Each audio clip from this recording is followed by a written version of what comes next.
Awesome. Wow, baby.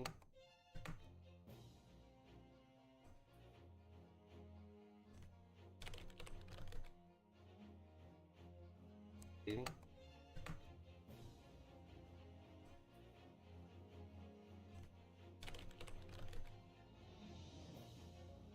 Baby. Wait. Oh.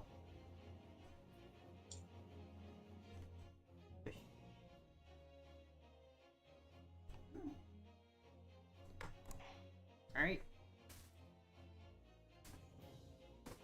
Well, I'll set up on my end. Can I ping my Discord? Yes.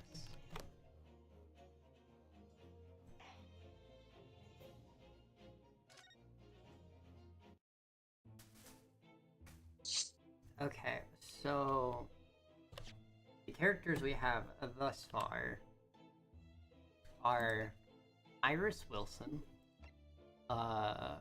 Sherlock Sholmes, Susato Mikotoba, and Pop Windbank. Okay. I believe you were Susato. I was Susato last time. I was Susato and the old guy. Mm-hmm. So I can take Sholmes if you guys want either of these, and we'll figure out just based on whoever else shows up, because there's probably going to be about like 3 times as many. I leave the choice to you, DJ. I'm good with either.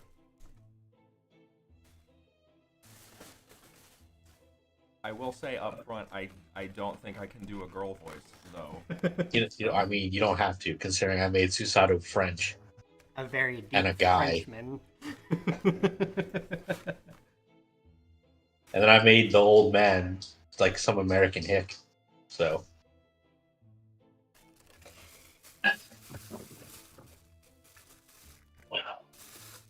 Just do whatever voice you feel like, to be honest. We'll make it work.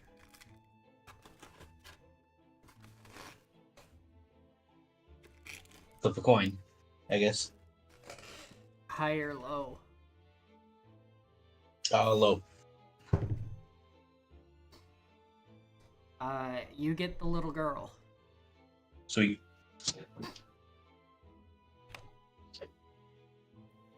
Alright. Examine.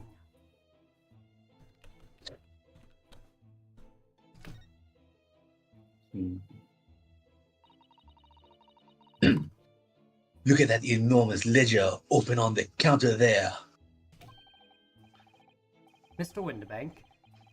Mr. Winterbank is, if nothing else, very particular about recording the items he accepts.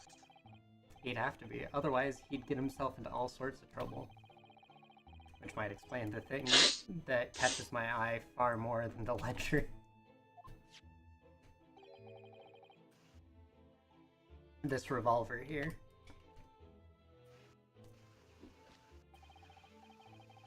Do not entertain even a single thought of pilfering an article herein, my dear fellow. I assure you, Mr. Winterbank would not hesitate to draw that weapon with a speed belaying his portly size. Oh, you don't mean he'd... Blow his brains out? Indeed, in recompense for his blunder. Oh okay, my! So it wasn't so much that he was going into that; it's just what Sholmes You'll thinks kill would him. happen. No, he literally held his gun up to his head and is like, Oh. I must do this in recompense for my mistakes. So just normal Ace Attorney things. Mm-hmm. Yeah, it's just regular stuff. But in any case, of course we would never do such a thing. How could you even suggest it?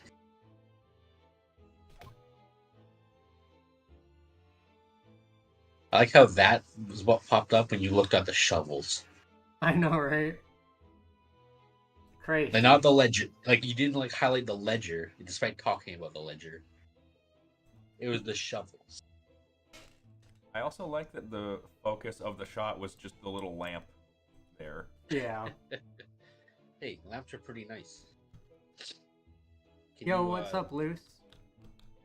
Let's see what else we can target. Looks like one of the clocks. Yo. Look at this. What could this lovely, big, shiny box be? That, my dear madam, is a music box. Surely you have such things in your own country. Oh my, yes. But certainly never seen one so large before.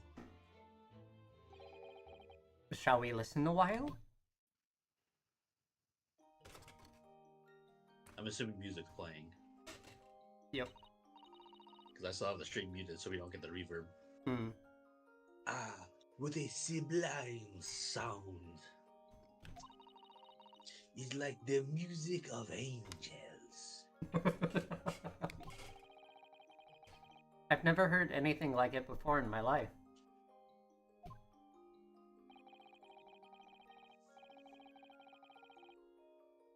It's going good, Luce. How are you doing? This particular specimen is of the larger variety commonly found in public houses and restaurants. There is a metal disc inside on which the notes are recorded. Simply by replacing the disc with another, any music you care to imagine can be played. My goodness, what a simply delightful machine. Indeed, though their popularity has waned recently with the development of the gramophone, of course. Ah. Science and technology advance at such an overwhelming pace.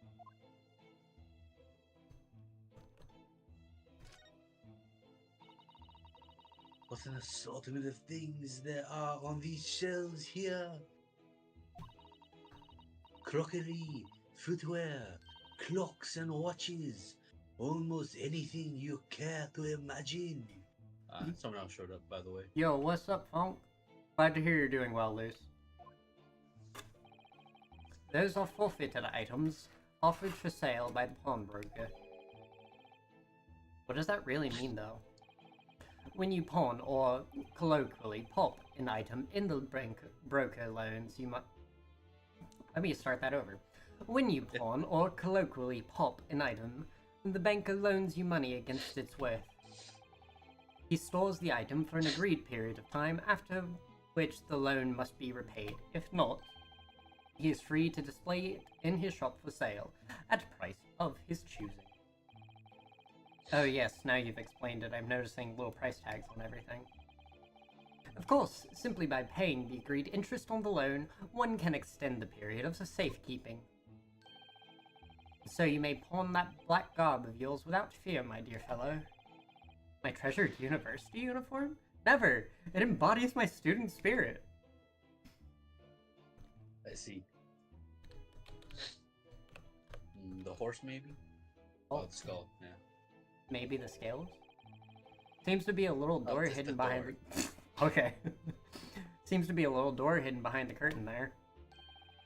That leads to the storage room, where Mr. Winterbank keeps articles that are currently in pawn. Ah, I see.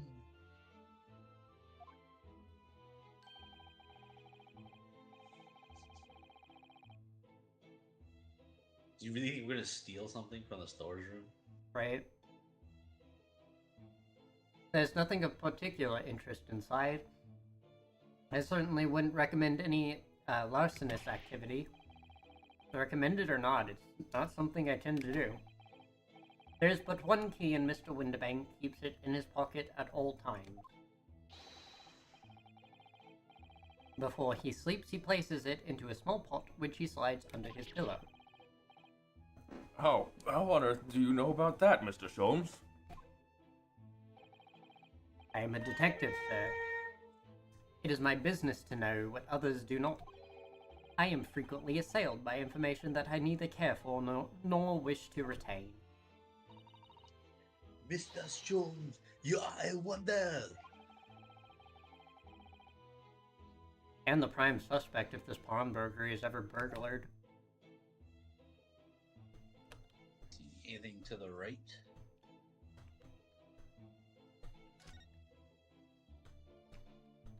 The dolls, perhaps? Oh, the calendar. Yep. That's not a calendar you could easily miss, is it?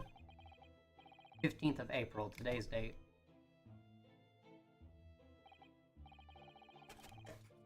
Yes, that's not for sale, I must point out. It is an Eastern-style page-a-day calendar. Every night at midnight, I tear off the front page to reveal the following day's date. The perfect calendar for a tearaway fellow such as yourself, Mr. Winterbank. And who was it who walked out of here with the wrong violin before?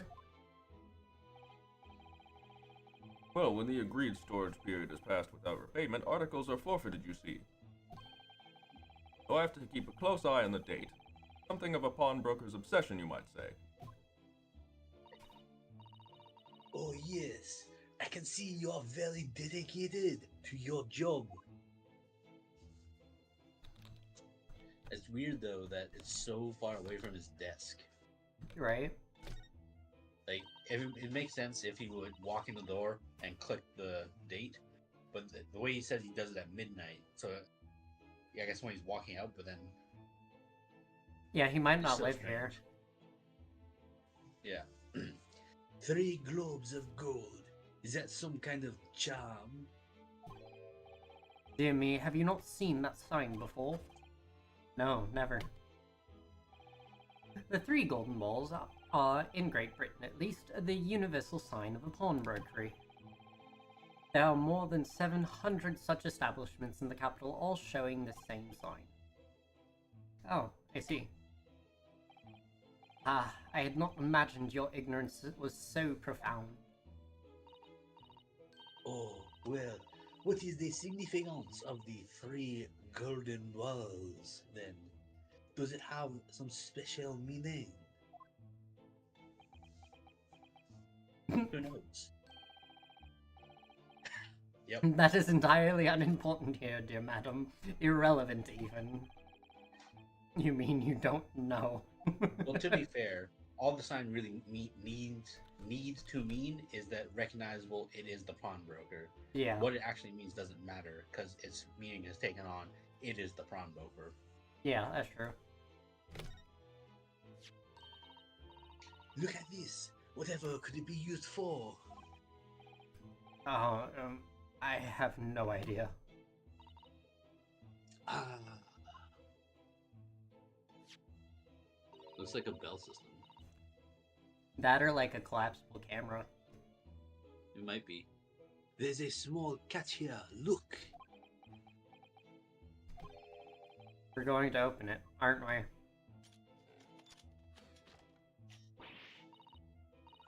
Oh my. That's amazing. It has some sort of spring-loaded mechanism. Which we'll never manage to put back into the way it was before. What are you two doing? What? Us? Nothing. No, nothing at all. Whatever this device is, it seems to have a pair of little windows to look through. Maybe it's collapsible binoculars. Maybe. The kind you take to a stage play. Yeah. It feels though I've seen something rather similar to this elsewhere. Maybe it's like what Sholmes based his like an Allen machine, whatever, on. Maybe. It had the thing to look into, had a thing on it. Looks like our next recourse is to talk to the broker. Oh no, we have the radio. It looks like. Now what do you suppose this rather enormous machine does? It seems to have 2 little windows for looking through. Allow me to enlighten you, my dear fellows. What you're looking at is a stereoscope. A stereo... Fascinating! It is aptly named, I assure you. Look through the eyepieces and see for yourself. Oh, I should be delighted to. Excuse me a moment while I just have a look. Just before you do, there's something I should point out. My dear fellows, In order to see the image properly, stereoscopically as it were, you will need to be cross-eyed. However, if that is beyond you, it is of little consequence today. Alright then, I'm going to try it.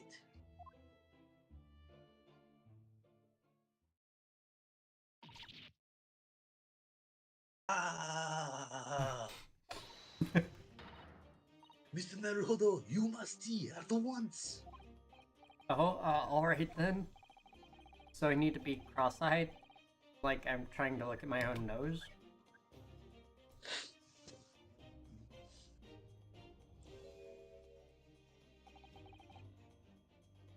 That doesn't work. What the? Okay, so I've like done this sort of thing before. This is like a distance problem. Yeah, Like we need to be further back to actually have that work. I see. I can get them closer, but I can't like get them to overlap. Mhm. Yeah, no, it's not happening. I don't believe it.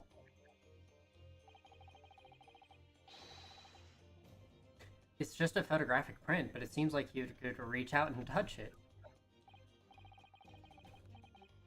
Yes, the sense of depth is startling, is it not? Stereoscopes are one of London's many fads. They are often found in little stalls in the park. People queue for hours to see them. Why? Why are people meddling with such black magic?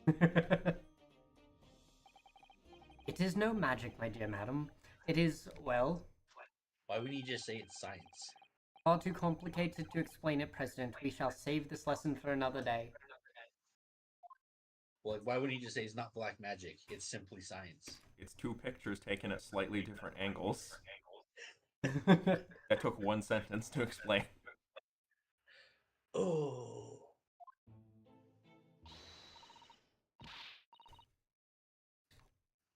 What? This is Only a something like twopence talking for to it? the That talking ain't dog. fair, and you know it. I think that's the broker. Yeah. The article's barely worth a penny, miss. I cannot offer more. Give me just a sec. I gotta do something real quick. Okay. Won't take you more than like 3 minutes. Okay. Sounds like there's an argument brewing over by the counter. Come on, that can't be right. Have you even had proper butchers at it? I've seen all I need to see, young girl. Oh. We know her. What's her name? It's like, I want to say it's like the lady from Harry Potter. The one that Hermione hates because she tried to kill Ron or something. Lestrange. Did you say Harry Potter? Something of Lestrange. Maybe. I'm going to assume her name is Jessica until I'm told otherwise. Oh yes, it's the young lady from Mr. McGillis' trial 2 months ago. Oh no, her name is something Lagrange. Who are you talking about? The person in the green hat. Oh, Lestrade? Lestrade. Everything but. Are you trying to like liken it to Bellatrix Lestrange? Yeah. Okay, yeah, Lestrade. Her name is Gina Lestrade, my lord. She is a chancer, earns her crust among large crowds, relieving people of their purses. It's commonly called a pickpocket.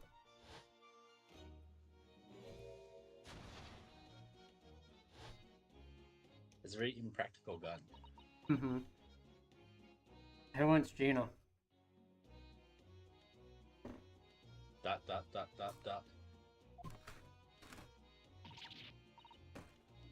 Golden Bennett, you lot. Hello, Miss Lestrade. I hope you've been well. Why do you still have that gun? What, you remember me then, do ya? Well, I remember being completely surrounded by smoke, that's for sure. So what you doing in here? down and out like the rest of us. Nothing to eat. And the pop up the black weasel. Sorry, cut have ya. What is it about this black uniform that makes everyone comment on it? Ah, good day. Unless I'm much mistaken. You would be the young pickpocket who stole our experimental smoke grenade launcher. Oh, Mr. Sholmes. So you have something of value to pawn, do you? Allow me to see the article, and I shall negotiate with Mr. Winterbeck on your behalf. Put the other one. I don't need no help from some stuck-up deer. Get out of my business. Go on, I'll make trouble for you. As you wish, Miss Lestrade. I will happily remove myself from your presence.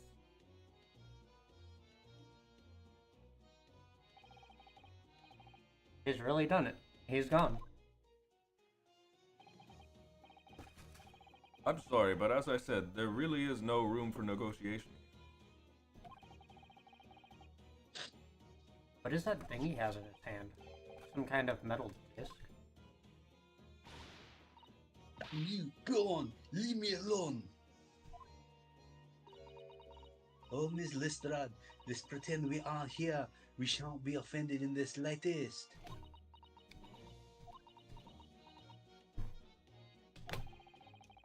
Sasato-san can really stand her ground when she wants to. Whatever.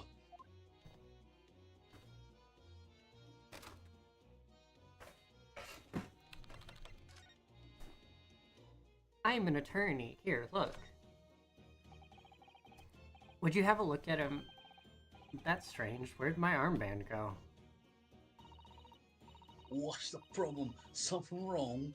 I don't suppose. You're looking for this?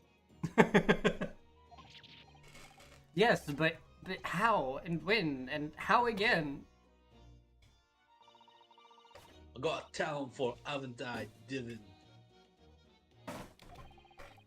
That's bordering on black magic. And what makes what I was about to say about my armband seem a little dull. So, what you want? Tell me about it then.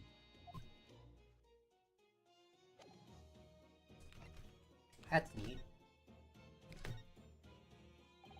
Somehow I didn't really think you were the sort of person who'd use a pawnbroker, Miss Lestrade. Yeah, well, I am alright. I'm a Londoner, just like everyone else. That problem, is it? No, not at all. It's just, well... I get it. I know what you're thinking. That this probably don't even belong there. Probably gonna die, didn't she? Yeah, I can see her in all of your chivy chase. Well, I might have been thinking something along those lines. You're not going to deny it, Mr. Naruhodo. Alrighty, then I'm just gonna come out and ask you straight. Do you pawn the things you steal from other people? Well, I don't know how best to answer that, really.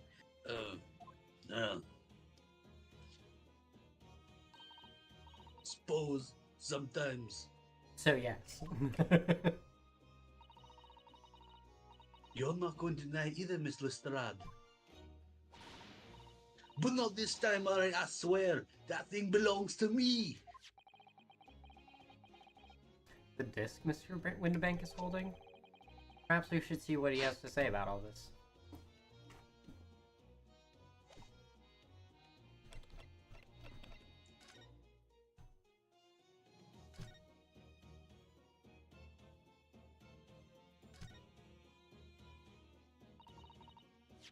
Mr. Winterbank, what exactly is this metal disc that Miss Lestrade has brought in? It seems to have 100 tiny little bumps on its surface. Ah, this is a music disc, you see. Used inside a music box. In a music box? What, you don't even know what a music box is? Your Eastern Law ain't too savvy, eh?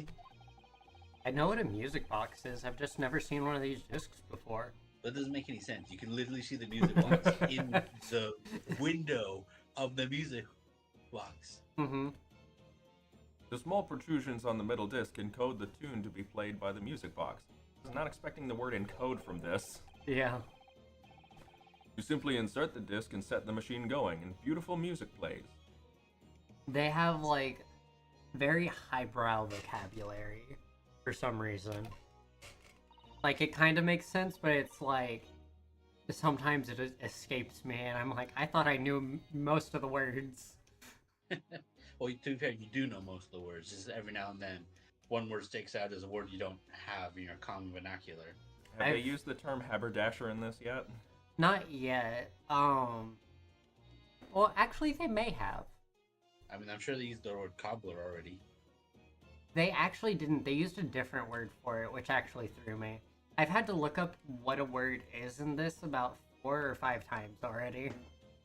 What they use instead of cobbler for a shoemaker? I don't remember. I think it was a term.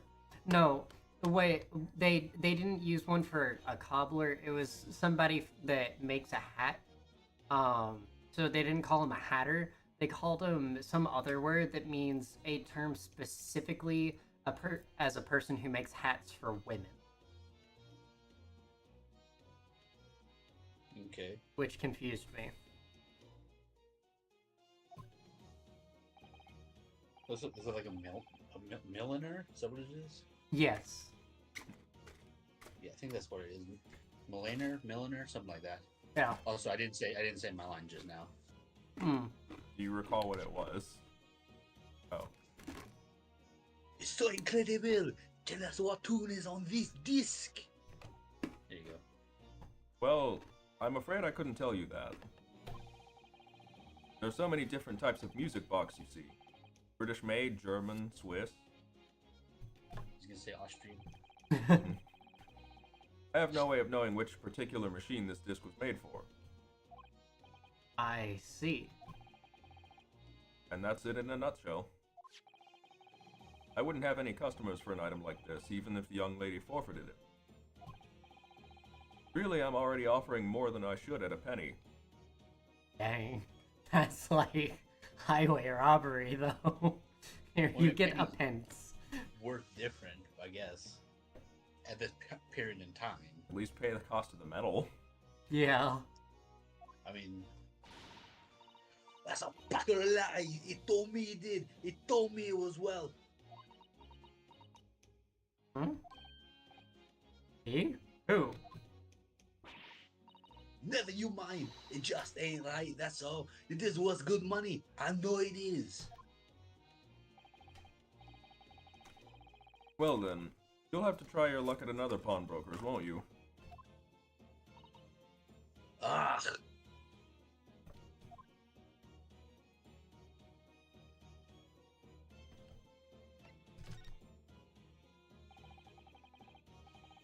She's been in before, of course, this little tattered companion. Okay. What does that mean? What? Tattered Demalion? I'm What does gonna that guess it mean? means, basically like scamp or something like that. Yeah. Ragged or disparate? It's a person that wears ragged or disreputable clothing. Yeah. They look like they're a bit on the rough side. Yep. Technically means ragged or disreputable in appearance. Yeah.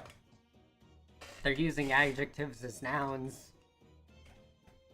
Well, he's just saying he's calling her this little ragamuffin, Yeah. basically. Do a voice for the next 10 minutes, British? Okay. It's gonna be Kinda hard to... already doing that. Yeah. I'm only doing that with Sholmes, but I guess if we're just talking now, I have to do it. I was doing it a third of the time. Funk said no. Full Brit! I see. And bought some dubious articles or other with her every single time, I might add. Dubious? What you trying to say? I'm honest customer. Me. So, is there something dubious about the disc she brought in today? Well, if only it were that simple. Sorry, what do you mean? What she actually brought in was a storage ticket. Hmm? Ah, a storage ticket. So, Miss Lestrade has actually come to redeem an article from you today. Is that right?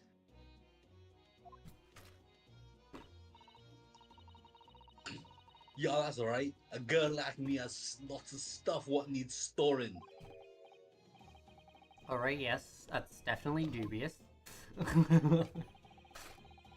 The article in question would have been forfeited at midnight tonight. But as she gave me the ticket for it and repaid both the loan and the interest, I was obliged to return the article to her. What was the article? Do tell us, Mr. Winterbank. The little scamp is wearing it, ma'am. It's the overcoat that she redeemed. Oh. What? What's wrong with that? If this don't, I mean it's mine, so of course it does. It doesn't. Okay. So, what about the disc then? How does that come into all of this? Ah, the disc is something else. A new article to pawn, if the girl and I can agree to a price.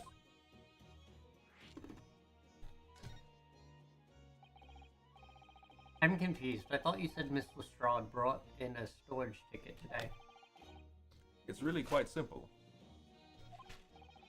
Yes, the child brought me a storage ticket and the money owed on it, as you say.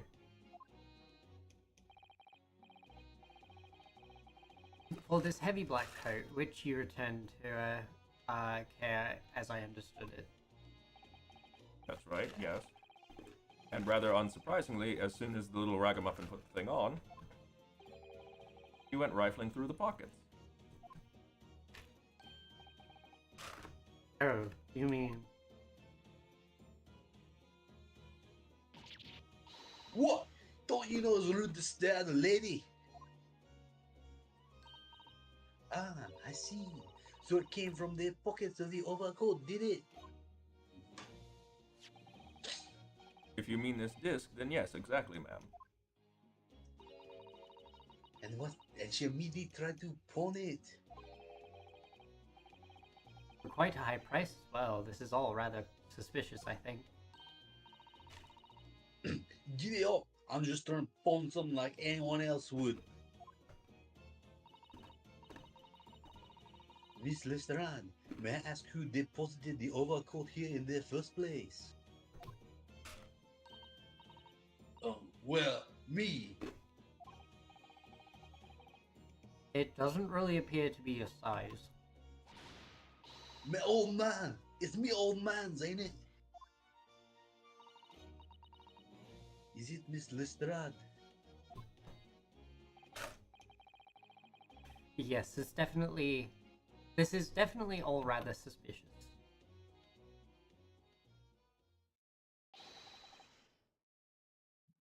Out of my way, please!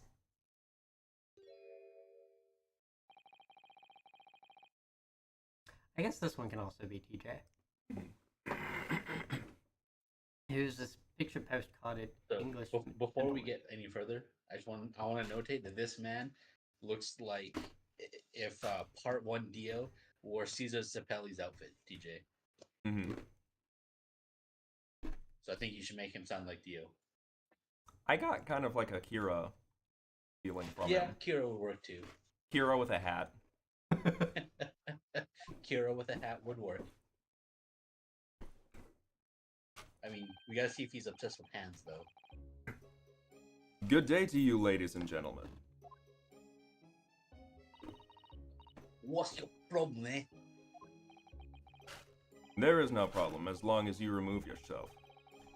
I have a matter to discuss with the proprietor. Gasp. And if you intend to make a problem of it, I shall see you outside, little girl, for the hiding you deserve. Look, ain't it obvious? I ain't done talking with them yet. If you're such a gent, you should know how to wait your line. Hmm? Well, you are an impudent little brat, aren't you? As well as a pickpocket. Stream fart. What's up? How is Stream YouTube, went down. though? Who are you? How do you know who I am?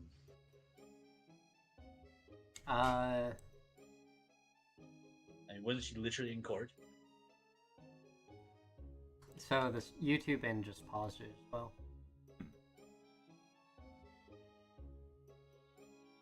Interesting. It actually reconnected faster on YouTube then. Interesting. Oh, Oh, hold up. My bad.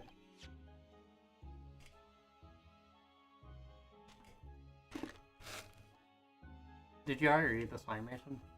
I don't know if it it's happened. on the stream, so. It didn't happen on Oh. stream. Oh, gotcha. I didn't realize that's when it went down. Who are you? How do you know who I am? The question is, how do you know who I am? I do not know who I am. Oh. How do you not know who I am? They put the emphasis on the wrong word there. You mean, how do you not? My name is who I am? Yoshikage Kira. I'm 33 years old. Do you dream for a simple life? You can fart on YouTube, though. You can't fart from YouTube, but YouTube still hears your fart. It is a fart across platforms. The wonders of the digital age. Yeah, this is on YouTube as well, Funk. You haven't the courtesy even to remember the faces of your victims, it seems. What? You mean from you? Broker. Yes, sir. I believe this filthy pocket thief has just redeemed an article from you, no? Yes, The article in question belongs to me. I demand for it to be returned at once. Oh my. No, that's a lie. No, that's a lie. Who are you trying to fool? What are you trying to pull, actually? But Give me back my overcoat, you wastrel. And needless to say, he's any literally music box discs a too. JoJo pose. I am deal. I think he's actually on the cover art.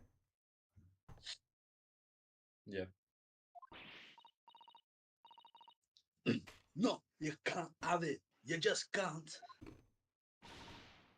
It's me old man's. Or it was. Now it's mine. Goodness, Mr. Naruhodo. This is a very awkward situation. Yes.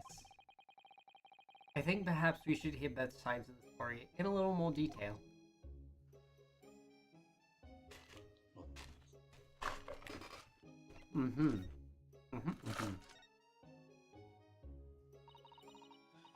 Miss Lestrade, is what the gentleman is saying. What you think? It's all lies, ain't it? Obviously. I swear on my life, I ain't never laid down on that dandy before.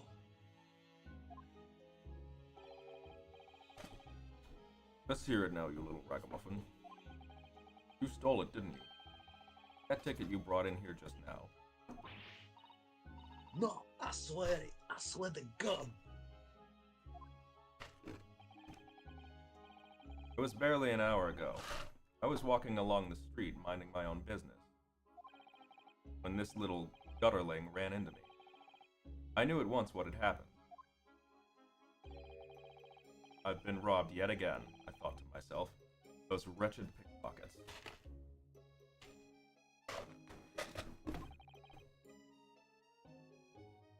Yet again.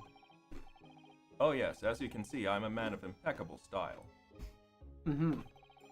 This isn't the first time that I've been targeted by these back slum scoundrels.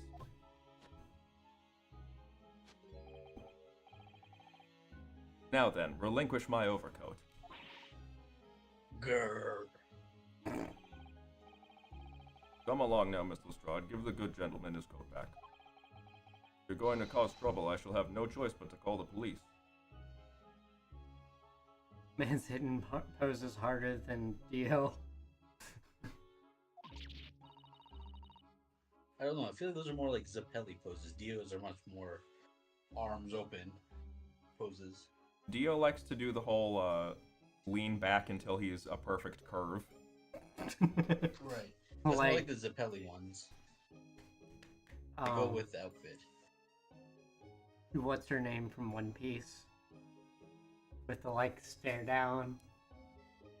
I forget what her name is. Wait, say that again?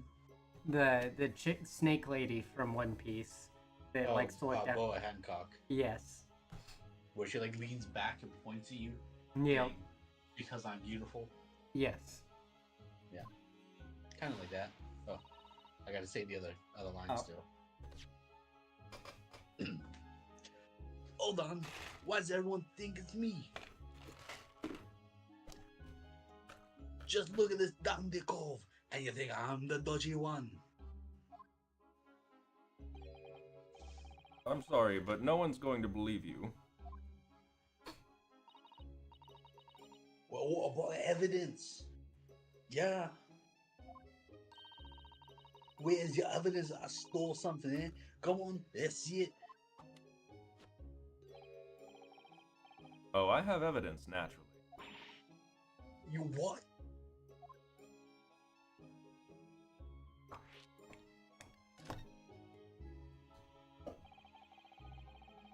Evidence that the article Miss Lestrade redeemed actually belongs to this gentleman. Of course, then we will need to consult Mr. Winterbank's Leger to know the truth. We'll be able to look up the name of the person who deposited the article in the first place. Yes, brilliant. I'm very sorry, but I'm afraid that won't be possible. Why? Oh, I never ask customers' names. That's a strict policy of mine. Couldn't you take a picture then? nope, strict policy. But why not? Well, no. As you can imagine, some of my customers have circumstances to consider.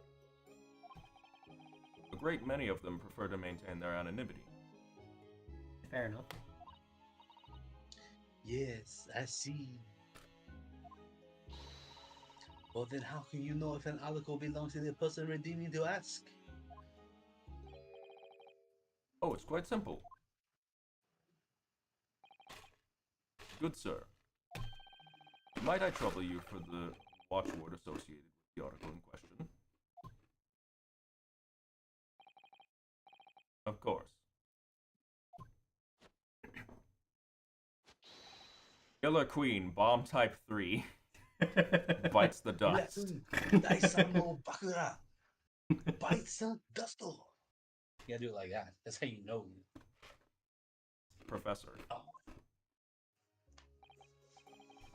Yes, that's right. And all the evidence we need. This gentleman is the rightful owner of the article, without a doubt. Okay, so why'd you give it to her without that? Checking the watchword. Yeah. A watchword? Sounds like he's in cahoots with Kira. Interesting.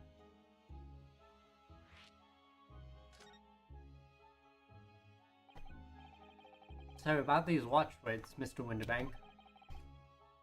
As I just explained, I never ask customers' names when they deposit items with me. There are many reasons why. Certain customers would like to keep their activities secret.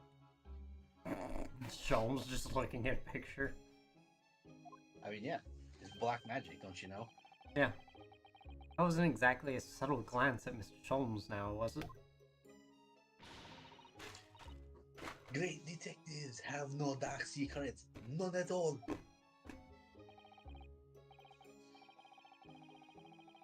Yes, well, anyway, that's why I always ask for a watchword whenever I accept a new article. In many ways, it's like the secret combination of numbers used to unlock a vault. Date of deposit, a description, and a watchword uniquely identify each item. And of course, then I give the storage ticket to the customer. When someone comes to redeem something, I ask for the ticket and the watchword. Wait, so she knew the watchword? And if someone tells you the correct watchword, you return the article? That's right, sir, yes. Just as soon as the requisite fee is paid. And I have supplied you with the information you require already. But for the avoidance of doubt, the article in question is an overcoat, deposited 2 months ago on 15th of February. With a watchword of Professor. That reminds you, you were playing 7 Days to Die yesterday. Fell into a hole in a house, and a giant green mutated boar rushed me. Killed him with ease since I'm pretty OP on this profile, but if that happened to us when we were playing, we would have died over and over.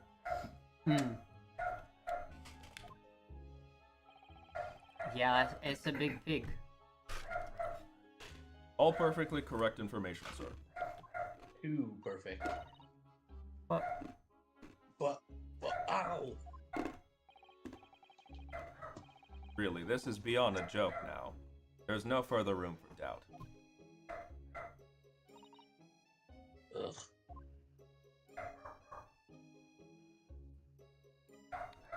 But how did she get it then? That hat is way bigger than I thought. Wait, is there a new thing to look at the wall? Probably Sholmes. Hmm. Oh, wait. Okay. I guess those just don't get check marks. No, this is different. Look at Mr. Windbank watching diligently over his shoulder. There's still so many things I'm curious about. I don't believe it's a time for Brazil, Mr. Naruhodo.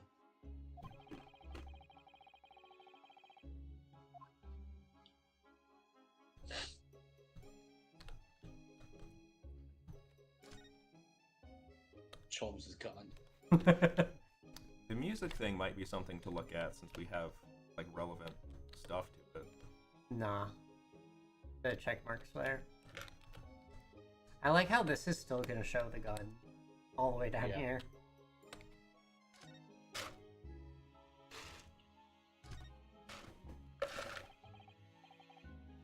Excuse me, but who are you? One would expect the inquirer to introduce himself first. Though clearly you are not British, so perhaps our ways are foreign to you.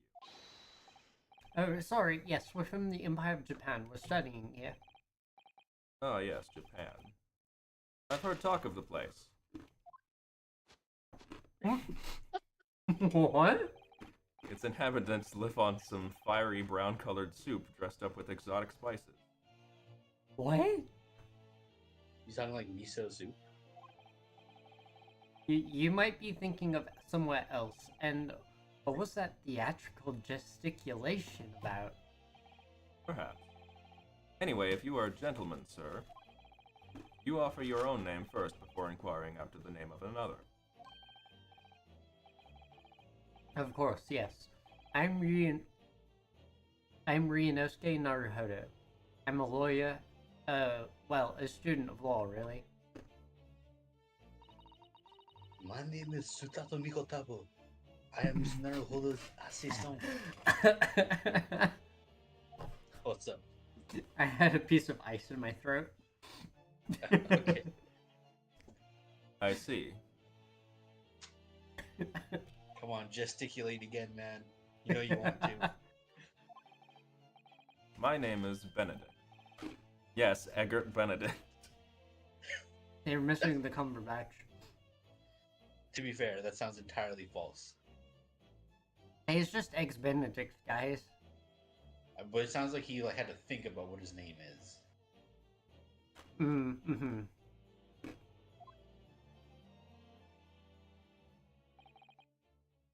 Enchanté.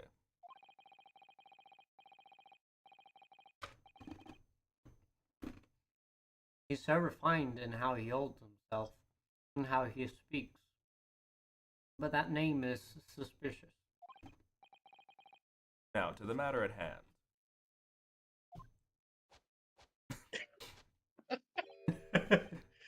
My overcoat. Return it at once. Someone with the style to carry it off. Every move he makes, every breath he takes, I can't stand watching him.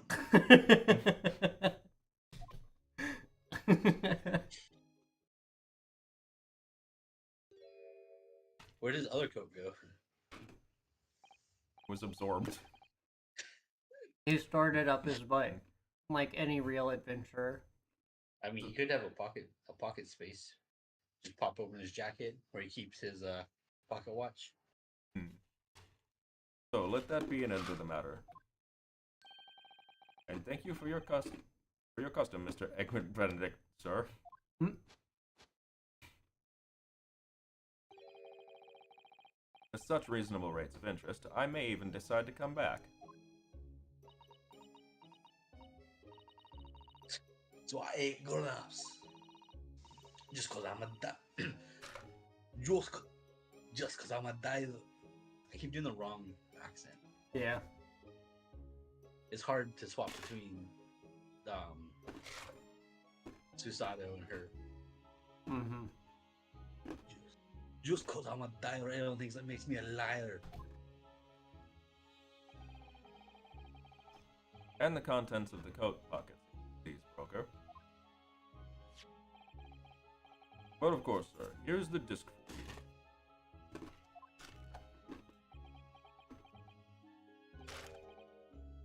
Just this one? Pardon, sir? I was expecting another. That is, I deposited it.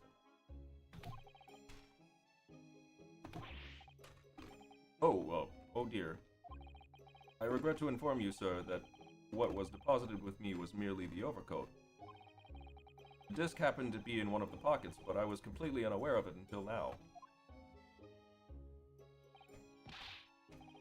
So, Gutterling, you're hiding more of what's rightfully mine, are you? This way, I don't know nothing about it. Very well. Then I shall bid you farewell. Say goodbye to style. Well, man, that disc is mine. Hmm?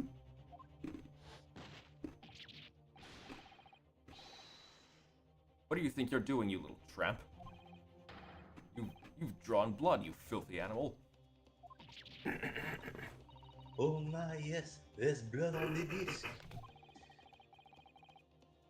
It's because of all the sharp little bumps.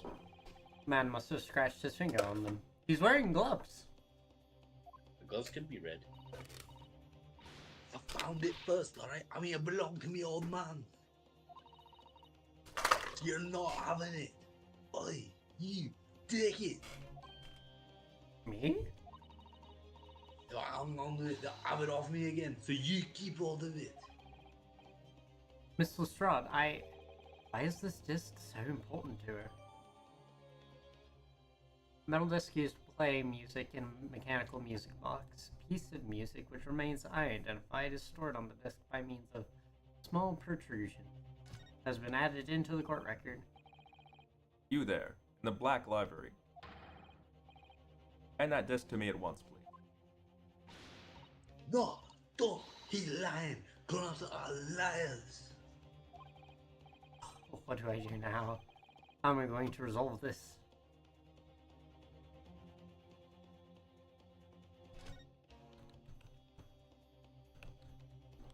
Is it gonna be like you're gonna give it to Sholmes or the broker? I don't know. It's like the same dialogue as before. Yeah. Oh, it's got different dialogue. Calming this situation must be our first priority. I'm fairly certain that we can find just the great thing we need among the articles here in this shop. So now is it the music box turn? Nope, it's the great Mr. Sholmes, probably. I say, we flee! Really? All we do is step outside the store. Yeah.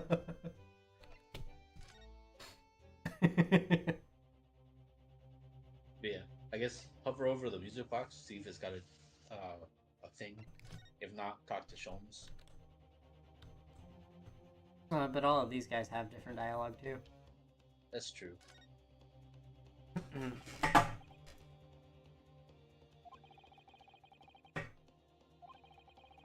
Mr. Windbank is clearly at a loss here. We have to do something about this before he reaches for that revolver of his. So as soon as we talk to the guy, he'd be like, hand it over to me.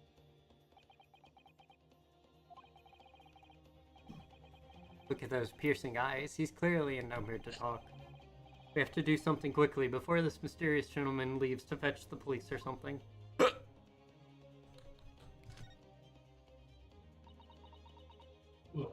Dot dot dot. Wow, Miss Lestrade is really looking daggers at that mysterious gentleman.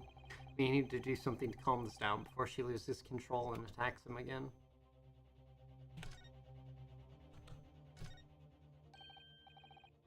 Mr. Sholmes? What are you examining with such keen interest there? As you enjoy a bar of caramel, I see.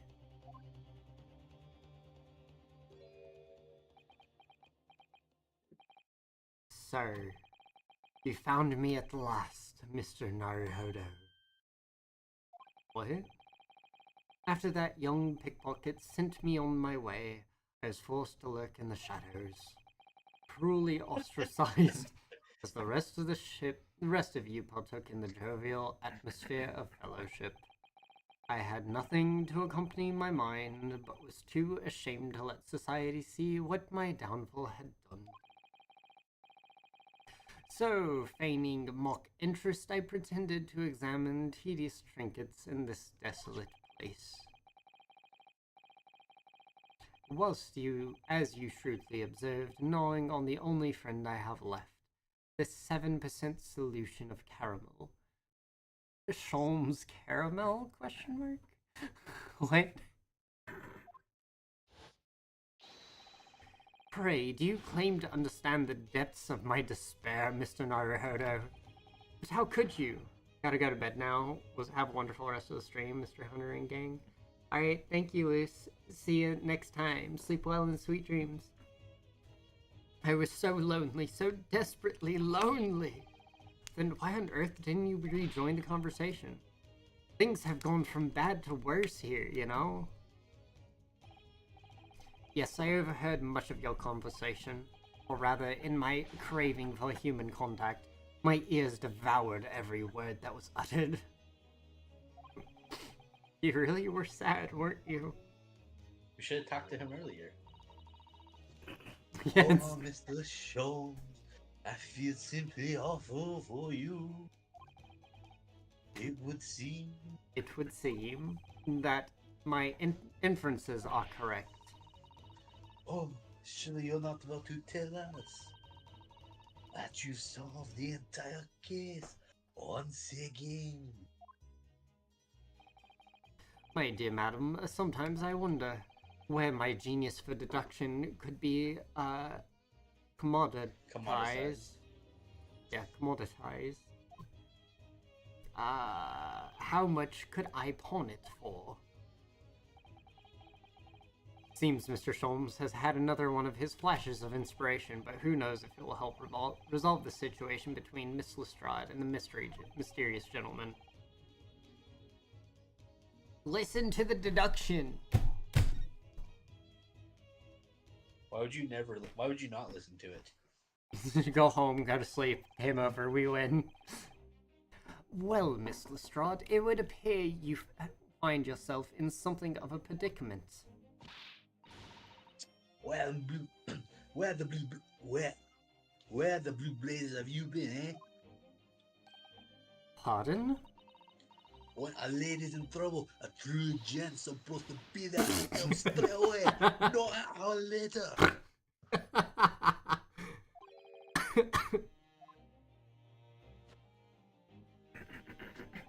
Did you say you're no lady? And who, pray tell, are you?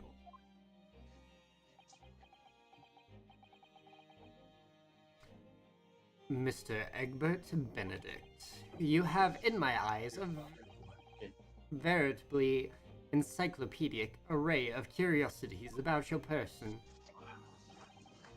Nevertheless, there are two immovable conclusions I have drawn. I beg your pardon. The first is this. The true reason for your visit to this pawnbrokery today is something you have not yet revealed.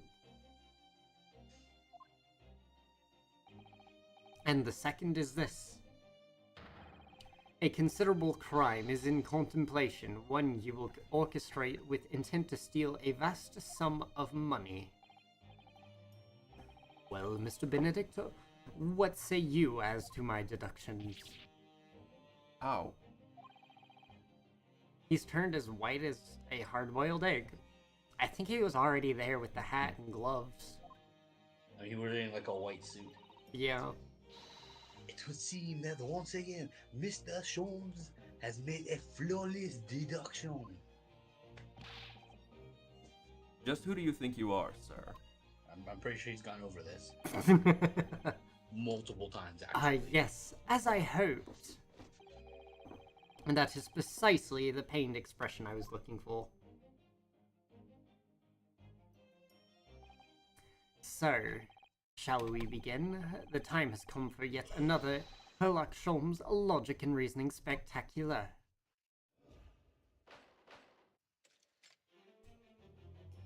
The game is afoot. Topic 1. Mystery Man's Aid. First of all, we must ask ourselves, on what business have you ventured to this pawnbrokery today? You claim to have followed this pickpocket here, having had the redemption ticket stolen from you on the street. But that is most certainly a lie. The real truth is something quite different. Hello? Theater?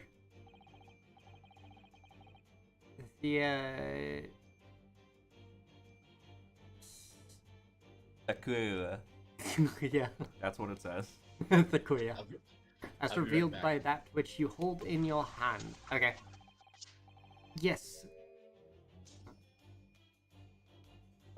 What brought you to this shop in the first place is the staff recruitment flyer. The piece of paper in your hand is a staff wanted advertisement from this very shop. Yet even in the most unobservant would soon realize that a man of your appearance has no need of such employ. In other words, there's some ulterior motive for your actions. As he just chucks it away. The cane, which you unwittingly clutch on to your person, exhibits an incontrovertible contradiction. What utter rot. I've had this cane for years.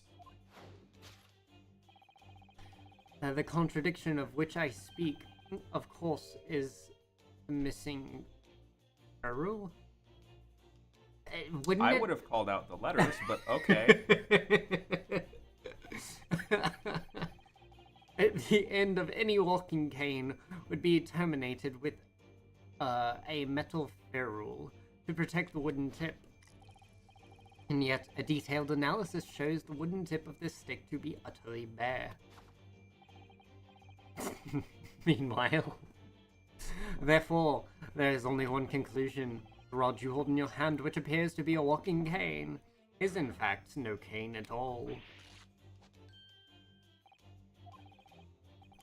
You recoil, sir. Is something wrong? And in your recoiling, you inadvertently facilitate the answer to the next conundrum to present itself. Namely, what is the truth behind this rod you bear? Yes, your reaction betrays the truth. The handle, which you evidently would like to conceal, is the key to understanding this riddle, you see. I thought he was hiding, like, something in a pocket or something. From the moment I saw it, my suspicions were aroused. What walking cane demands such a stout handle? I mused. But of course, as I said, this is no walking cane, no, that rod.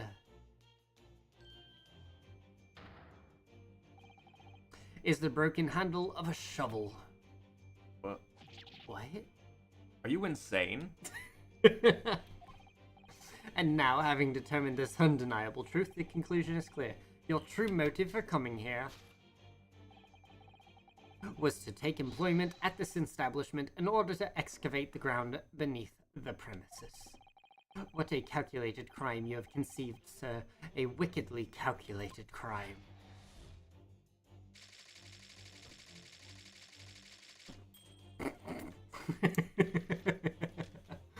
I could be wrong, but I'm not sure that's it. Now, Mr. Benedict, let us continue. For we must expose the details of this elaborate crime you have in the planning. This is utterly absurd.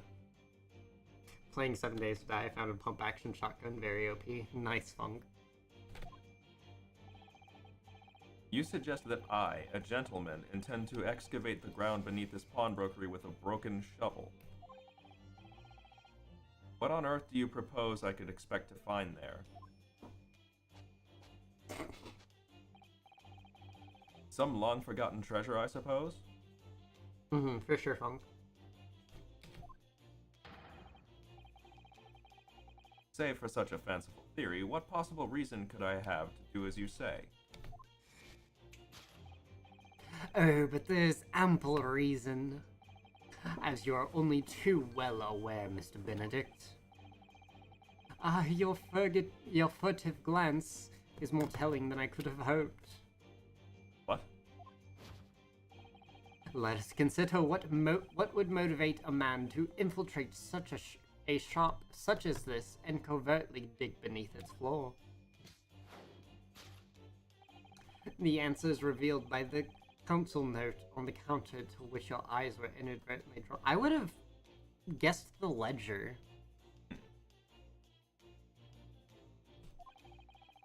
This letter gives notice of public works to be carried out in the local area. That or the gun, because he would, consider doing a murder. And according to the enclosed plan of the upcoming sewerage works, beneath this shop runs a sewer that adjoins another one that runs under the bank on the opposite side of the road. This madness has entered the sewers now? Has it? By excavating the ground beneath our feet, you would gain access to the waterway that flows in very close proximity to the great vault of financial institution opposite. What are you? In summary, sir, you devised a master plan to pull off an elaborate bank robbery by the dint of underground tunnels. Master plan? Which brings us to the last and final chapter of this lurid scheme. With that plunder, did the thief hope to make off from the underground vault of the bank? Are you quite serious? Having consulted with Scotland Yard some days ago, I happen to know the answer. But naturally, the answer is no secret to you, is it, Mr. Benedict? I have no idea what you're talking about. Allow me to present a rather interesting piece of evidence. You see, this picture postcard tells us all we need to know. A A postcard of the Great Exhibition? I'm afraid you've quite lost me. Currently, in the final stages of preparation, the Great Exhibition will soon be underway. And the government has provided extra funds to complete its centerpiece, the Crystal Tower. Funds that currently sit in the vault of the bank, on the other side of this road. Pardon? Yes, the considerable crime you have been contemplating is the theft of that which sits in the vault of the bank, the special reserved funds for the Great Exhibition. Of course, that is top secret police information, so keep it under your hat, please.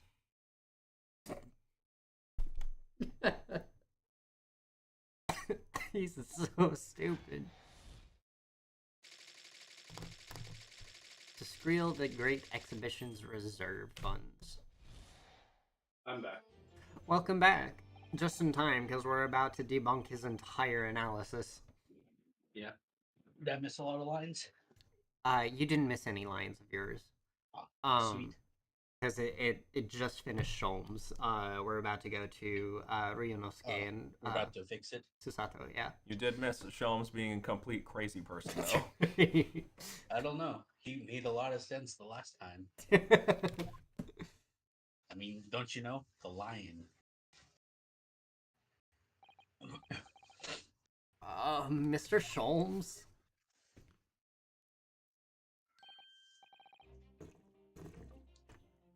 Well, Mr. Naruhodo, an impressive upbeat deduction for a detective racked with loneliness, would you not agree? I see, so you are overcompensating. Got it. Was it true what you said about the bank over the road and what it has in its vault? Indeed, though few know of its existence, it is one of the government's most closely guarded secrets, and I have just delivered it onto a room of everyone that does not know. Gregson told me it in the strictest confidence. Why are you telling us then?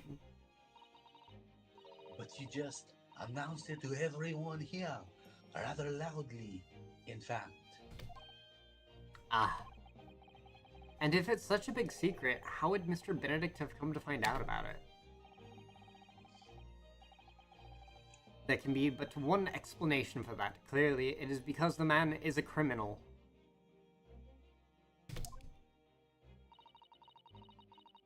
What if he didn't know anything about the money in the vault?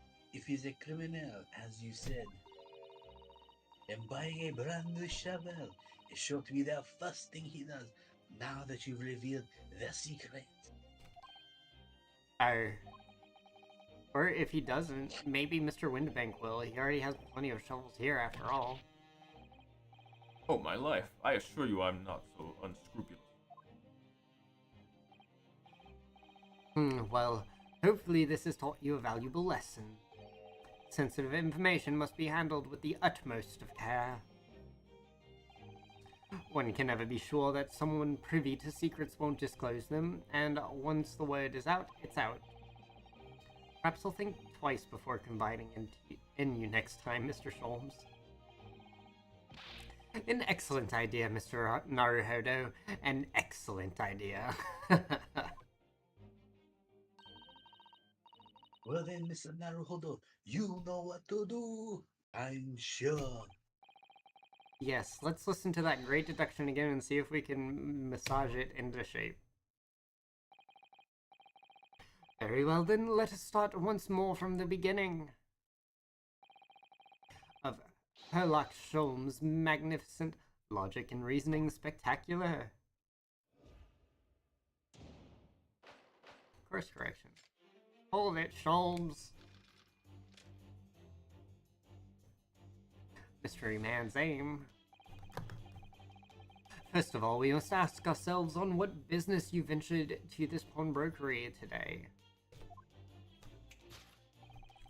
You claim to have followed this pickpocket here, having, excuse me, had the redemption ticket stolen from you on the street. But that is most certainly a lie. The real truth is something quite different. As revealed by that which you hold in your hand, Yes, what brought you to the shop in the first place is the staff recruitment flyer. So, by Mr. Sholm's reasoning, Mr. Benedict came here in order to apply for a job so he could dig down through the floor. Yes, in their attempt to town into the sewers to gain access to the money in the vault of the bank across the road. But he wouldn't get very far with a broken shovel, would he? No, I think it's fair to say his motives lie elsewhere. The question is where? What did Mr. Benedict bring here at this particular point in time? A hat. He brought a hat. That silk top hat is whiter than white. Only an English gentleman could hope to carry off something so bright. But it looks so incongruous with the black overcoat. Do you think? Perhaps it's the latest London fashion. I mean, that's just guesswork, of course. How about it, Mr. Naruhodo? I think you look very fetching in a white top hat. I don't think so.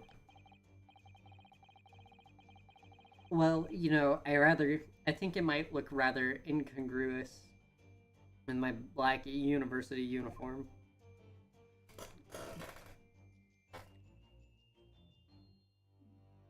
Oh, hi.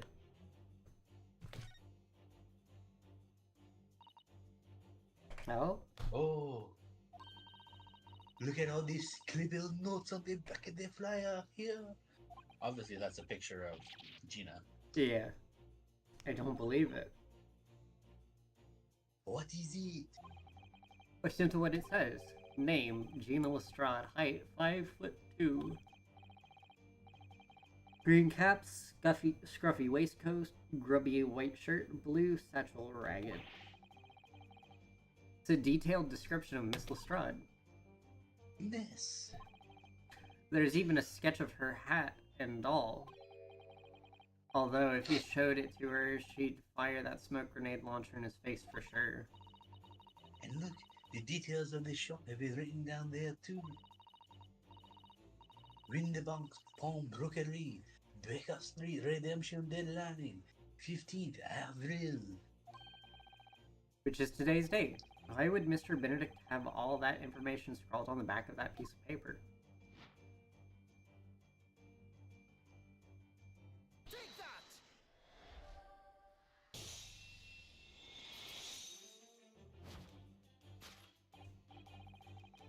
Yes, what brought you to the shop in the first place is information about Miss Lestrade. Quite so, my dear fellow. It would appear that the writing and sketch on the reverse of the flyer pertain to the pickpocket, Miss Lestrade, and to Mr. Winterbank's pawnbrokery here. You originally told us that you had merely given chase after Miss Lestrade stole the redemption ticket from you. But that, sir, is a thinly veiled lie. It is the information on the back of the flyer that led you here today, by which I mean here to Winterbank's pawnbroker. And today, the redemption deadline of that overcoat.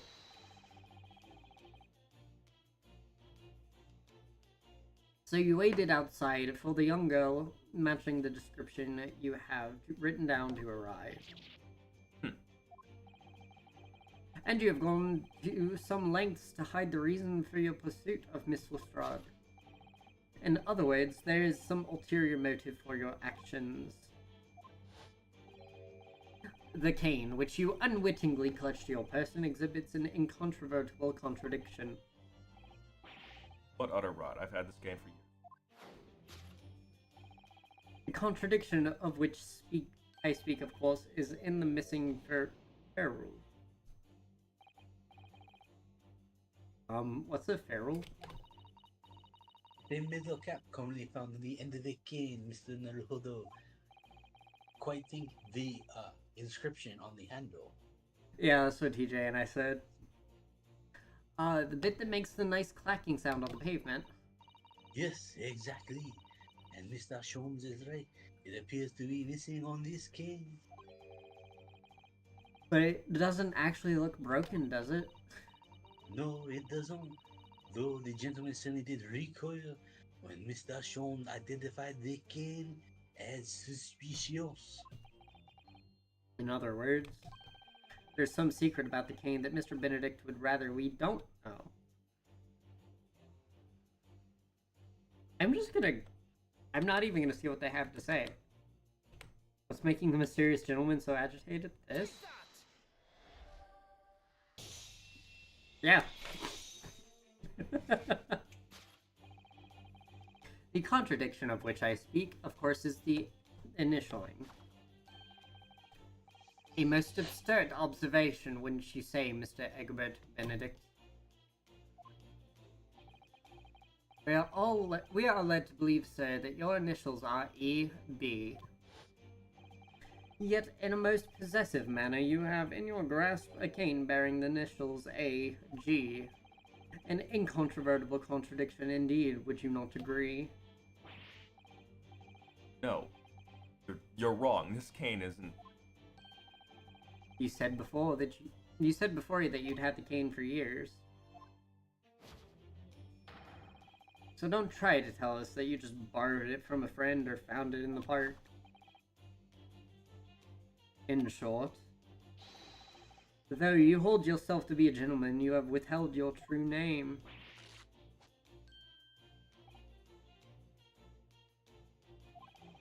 You recoil, sir. Is something wrong?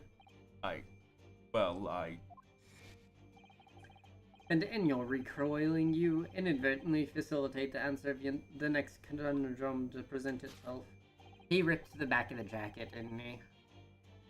Namely, what is the truth behind this rod you bear? Yes, your reaction betrays the truth. The handle, which you evidently would like to conceal, is the key to understanding this riddle you see. Let's consider the bare bones of what's happened here. Miss Lestrade redeemed a fine-looking overcoat, and now a mysterious man has appeared, introducing himself with a fake name, and claiming that the overcoat belongs to him.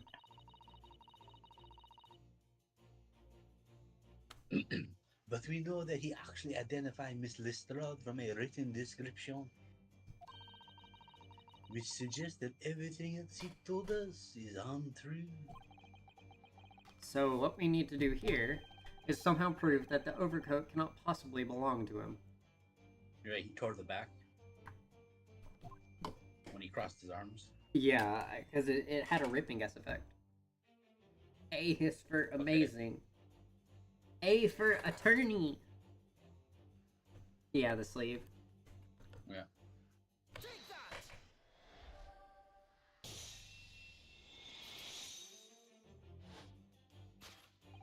The split seam, which you evidently would like to conceal, is the key to understanding this riddle, you see.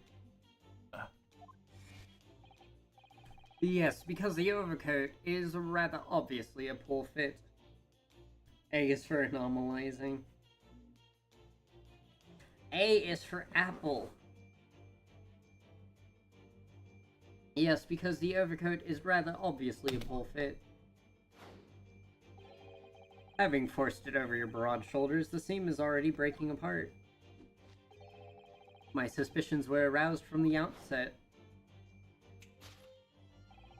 When you so boldly lied about your name and so boldly waylaid this pickpocket,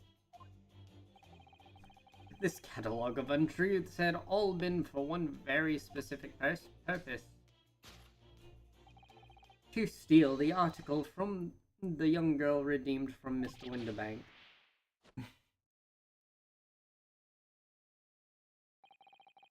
But what really irks me is this. The considerable crime I initially imagined has been considerably curtailed.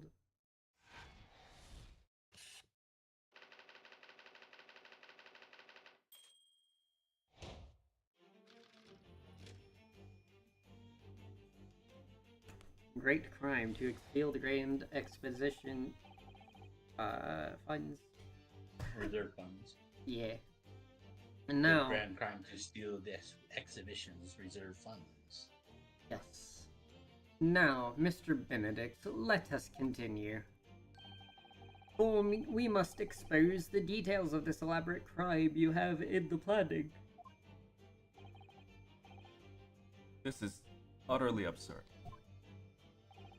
You suggest that I, a gentleman, designed a wheeze to filch some tawdry article of pawnage? Have you forgotten that I redeemed the article in the proper manner using the watchword? Had I not been the one to deposit the item in the first place, how could I possibly have known the relevant details? N'est-ce pas? Oh, but a watchword can be discovered. As you're only too well aware, Mr. Benedict. And your furtive glance is more telling than I could have ever hoped. What? Let us consider how one might come to learn a secret watchword relating to the pawned property of another. The method revealed by the council notice on the counter to which now. Shush. The direction of the deduction must change rather dramatically now, I think. Yeah, no more talk of tunneling into the sewers. Which is a pity, because it all sounded rather exciting. Anyway, you can't deny that this mysterious gentleman did know the watchword. Yes, Professor. If you didn't know that word, Mr. Windybank would never allow you to redeem the article. Looking at it another way, if you did not know that word, Mr. Windbank would allow you to redeem the article whether it was yours or not. Or if you did know the word, Mr. Windbank would allow you to redeem the article whether it was yours or not. So the question is, could this gentleman have found the watchword out somehow? It's just in the ledger.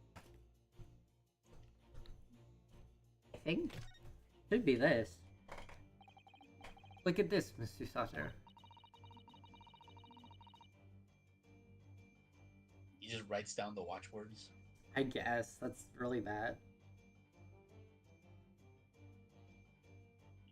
Maybe he stole the page and then did like the pencil scribble just to highlight the indentations from another page.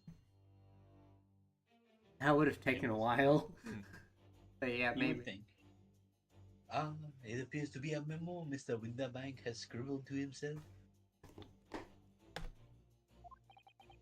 Let's see. What does it say?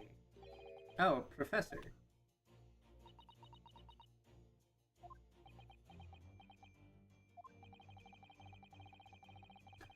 Mr. Windybank must make a note of the watchwords his customers give him right before their eyes. And in an alarmingly clear script as well.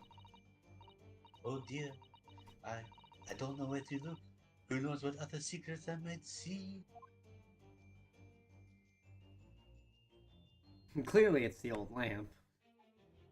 Obviously. Sure it's not a revolver? Oh, yeah.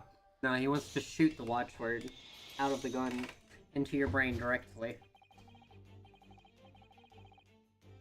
The method is revealed by the notelet on the counter to which your eyes were inadvertently drawn to. Yes, the broker here follows the same procedure whenever a customer comes to redeem an article. He asks the customer for the watchword and notes down the response uttered on a notelet he has to hand. Then he consults his ledger and confirms whether or not the watchword matches that of the article in question. I would expect nothing less of a diligent pawnbroker. But his diligence clearly has its disadvantages. What are you talking about? It is increasingly apparent that you were present in this shop before your accusation against Mr. Strud.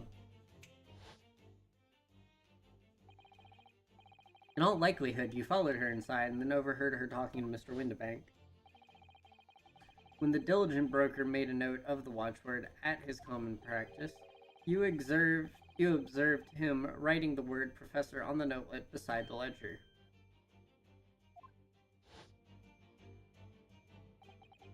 And that, sir, was the master plan you devised to steal the pawned article from the young Miss Lestrade?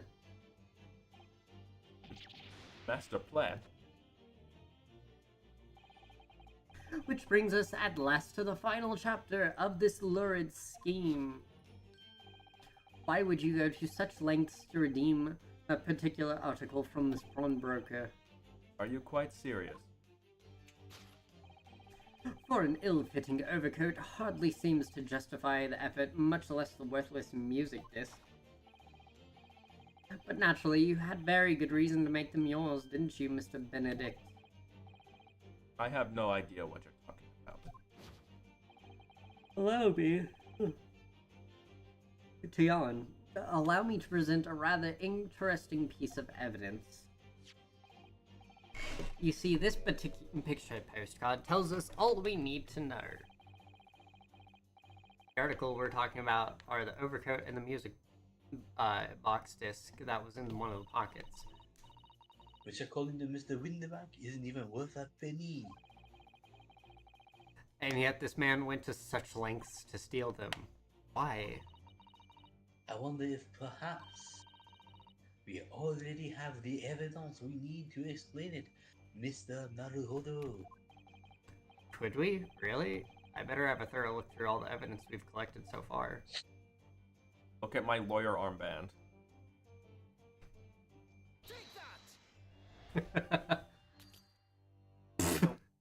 As you can see, I'm a lawyer. What precisely was your intention with that, Mr. Naruhodo?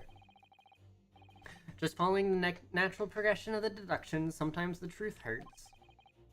Well, the truth is, you do not have a turn for observation or deduction. Did that hurt? Yes, a lot.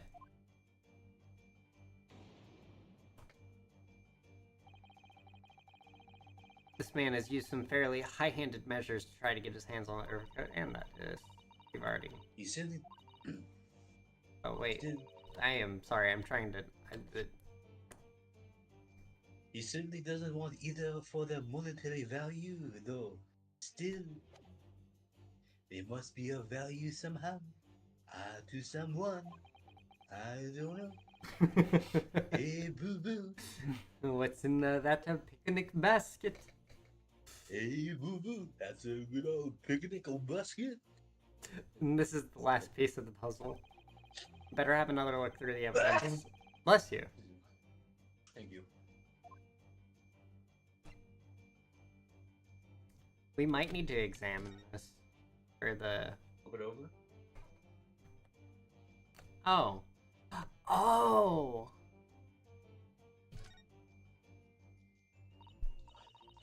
Oh, there's a scrap of paper stuck to the reverse side of the...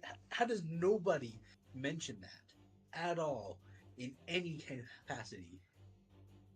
I don't It takes know. up like half the disc, too. And you can see it through the holes, and she tried to pawn it, so we would have had to look at the disc, and people have fought over it. That makes no sense. Also, Mr. McGilded was the rich Irishman from the first case in Britain. The guy that supposedly died in the trolley, or in the carriage fire. Now, if this had been two music discs stuck together, maybe. Maybe. Anyways, there's a little scrap of paper and a scribbled word or two. It looks like somebody's name, Mr. For McGilded. For McGilded. McGilded? It can't be.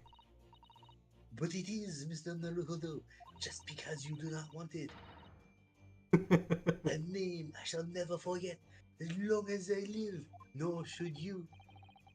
But why? Why is his name on this? Information has been updated in the court record.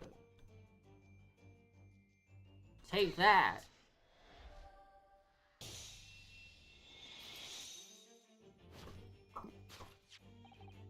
You see, this music box disc tells us all we need to know. What's that on the back? It reads for McGilded. Ah, Is his name Alfred McGilded? Magnus McGilded. I was thinking AG. Yeah. well, that would be AM. So, Well, it depends if he wants to put a Mick on there. Yeah. I believe in the first one, his initials were supposed to be MM. Okay. Mr. Magnus McGilded, the unfortunate philanthropist who'd perished in curious circumstances at the Old Bailey 2 months ago.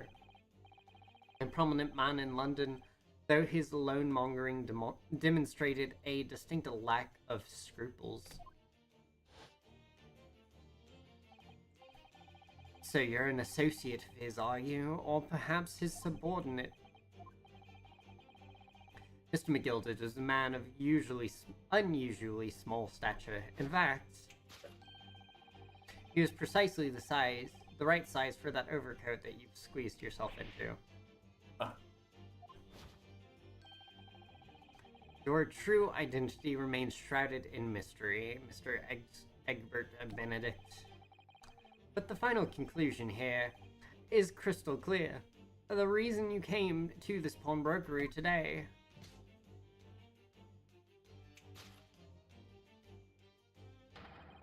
was to retrieve an article left behind by the late Magnus McGilded.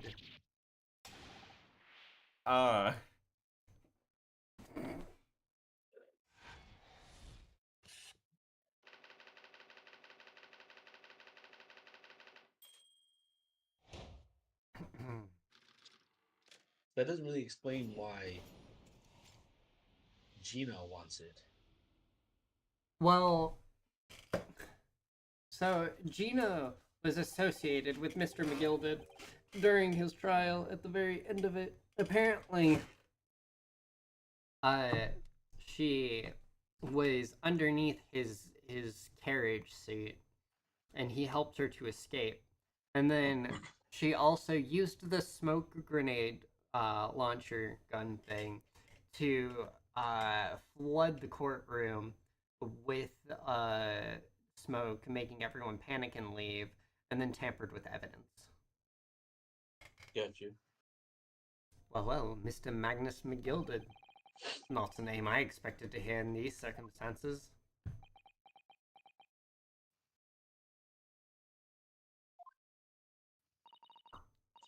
Mr. Jones, I'm afraid there's something very troubling on my mind. Pray tell, Mrs. Otter. Well, according to what Mr. Winterbank told us earlier, today was the final day on which the court could have been redeemed, was it not? yes, ma'am, that is correct. Today would be precisely 2 months since it was first deposited. Well, today is April 15th of April, so 2 months ago today. Would have been the 15th of February, sir, that's right. It's all carefully recorded in my ledger.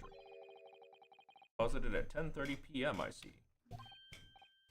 What? But that suggests... Yes, 15th February is precisely on the day on which the omnibus murder took place. And 10:30 in the evening is precisely the time at which the terrible events were unfolding.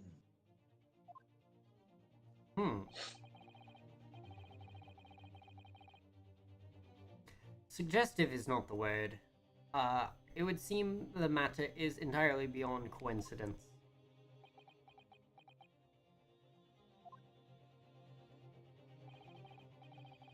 You are, of course, at liberty to make whatever outlandish deductions you choose. However... Oh. I must insist you hand over the music box disc now. It would be a terrible shame for you to return to your native land in a box. What do I do? Uh, Shoot me! absolutely not. Killer Queen Bomb Type 4 gun.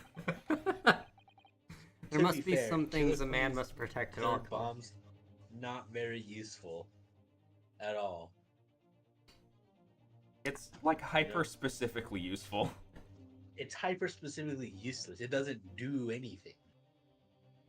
There are some things a man must protect at all costs. Yes, that is exactly what he's attempting to do, Funk. This may be one of those things. Then again, it may not. Mr. Winterbank? This is my shop. I can't allow any harm to come to my customers. If that were to happen, I should have to take my own life. See? You're gonna shoot me? No, I'm gonna shoot me. Mr. Nobody shoots me Winterbank. but me. Mr. Winterbank, no! Alright, that's The enough. bubbies. Inspector Gregson. Spectre. That's right, Sunshine. The alarm was raised. Actually, Mason, why don't you take this guy? That's right, Sunshine. The alarm was raised on one of our dedicated emergency lines. So we got here as fast as we could. Now, what's all this about, eh? Oh, praise be. You're here at last. I was moments away from forfeiting my own life in my very own establishment. He called the suicide hotline.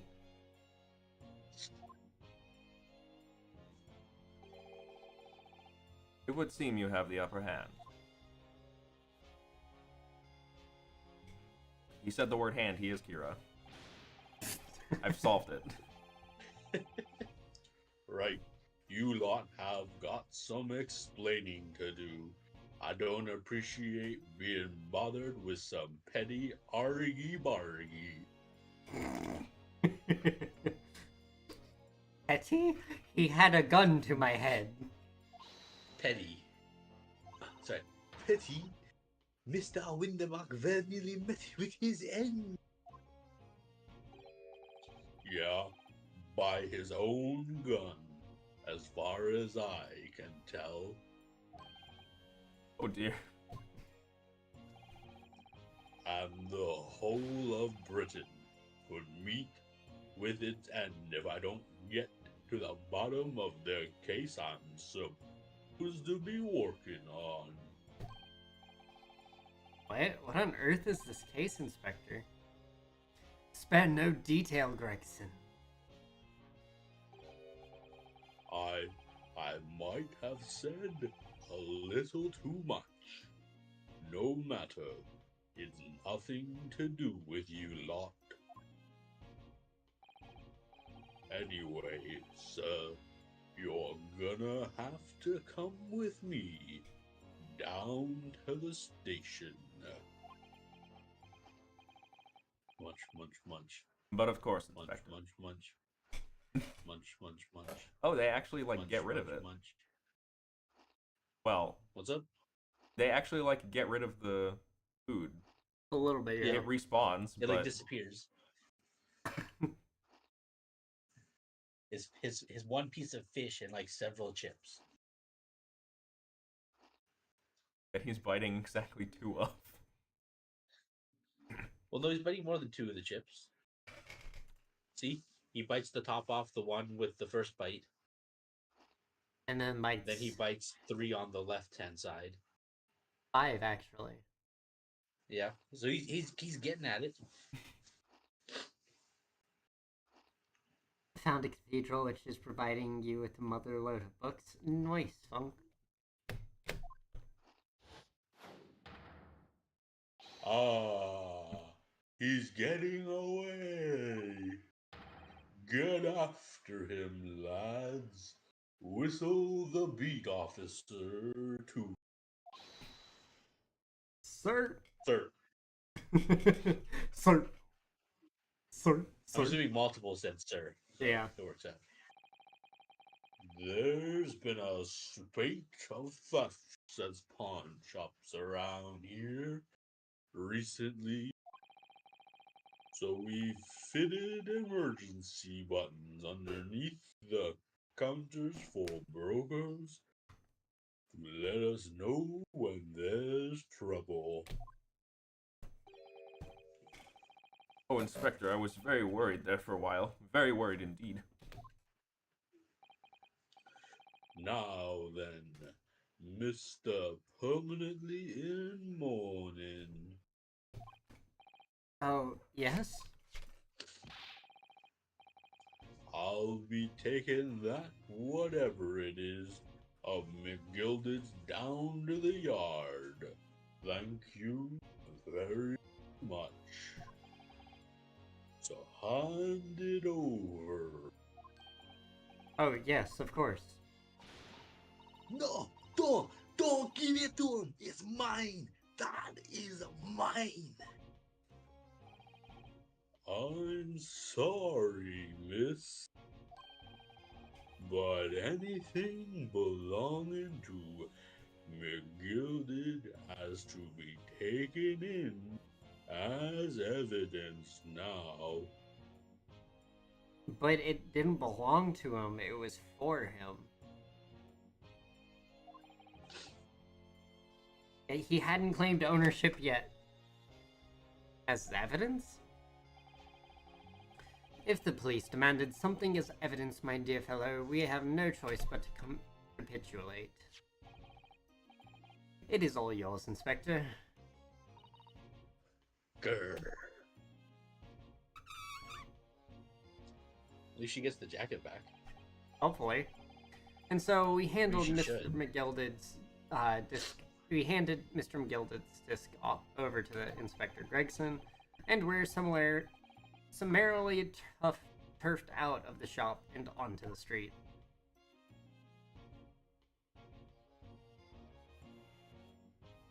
Honestly, that's a good place to stop. Yep. It's 3:25. Do y'all want to just do this next week too? Sure. Because I feel like That's this is fine, yeah. far more interesting than Horizon Zero Dawn. It's not so much that it's like boring. It's just Horizon is a big game. It's a big game and it's very sane. It takes a while. Yeah, I'm just kind of getting done with it. I don't feel like we're going anywhere. The dialogue is like uninspired. I don't feel like I'm getting anything out of this. At least this we're laughing the whole time, basically. It probably helps that we're also doing voices in this. Yeah. For like long games, I feel like they need to be a little bit more reined in than Horizon is. Yeah. A little bit more which? Reined in, like still extra stuff to do, but not like here's the entire world from the start like that. Yeah. Mm-hmm. When you get a way to do a capture card for your Switch, Mm-hmm. we should do file. We should do a 3-person file of Rise Yeah. because all 3 of us have it on the Switch. Mm-hmm. Mm-hmm. Yeah. Which that should be happening in December, early January. It's Christmas. I just have to actually get it out and get research on what capture card I want. Yeah. But yeah, that way we can all have another game we can actively play together. Yeah, it'd be fun. Yeah. Alrighty. Well, with that, I am It's been going good. to go ahead and end stream. Thank you guys for hanging out. If you're lurking, thank you for lurking. And we will be back with you. I will be doing more of something tomorrow. I don't have any work to do. So I'll probably just be streaming for a bit longer, or maybe I don't know. I shall be streaming tomorrow, though.